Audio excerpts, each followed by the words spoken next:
আসসালামু আলাইকুম। আমি doctor Abu Jafar Mohammad Saleh, general laparoscopic surgery বিশেষজ্ঞ। আপনাদের স্বাগতম। আজকে আমি কথা বলবো একজন রোগী নিয়ে যে দীর্ঘদিন যাবত ফিস্টুলা রোগে ভুগেছিল এবং আমি আপনাদের এর আগেও ভিডিওতে বলেছিলাম যে ফিস্টুলা দুই ধরনের, একটা সাধারণ ফিস্টুলা, একটা জটিল ফিস্টুলা, এবং সে জটিল ফিস্টুলা আক্রান্ত ছিল।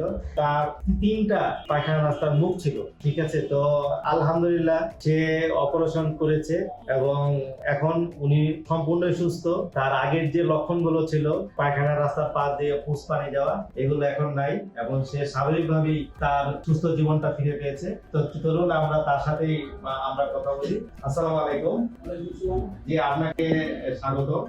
আমরা আপনার কাছ থেকে জানতে চাইবো যে আপনি তো এই পায়খানা রাস্তার ফিস্টুলা নিয়ে দীর্ঘদিন যাবত কষ্ট করেছেন এবং বিভিন্ন জায়গায় আপনি ট্রিটমেন্ট নিয়েছেন, কিন্তু আসলে ওইভাবে আপনার কোনো ফলাফল পাননি। শেষ পর্যন্ত আমার সাথে পরামর্শ করে আপনি অপারেশন করেছেন। এখন আপনি কেমন অনুভব করছেন, এই কথাটা যদি আমাদেরকে একটু দর্শকদের উদ্দেশ্যে বলতেন। হ্যাঁ, আমি এখন অনেক ভালো আছি। দীর্ঘ যাবত 8 বছর ধরে রোগে আমি আক্রান্ত, কিন্তু অনেক ব্লাড যেত।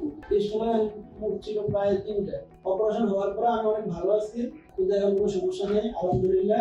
আপনাকে অসংখ্য ধন্যবাদ। আসলে আমরাও আপনার সামনের দিনগুলোতে সুস্থতা কামনা করি এবং আপনি ভালো থাকবেন এবং আমাদের জন্য দোয়া করবেন।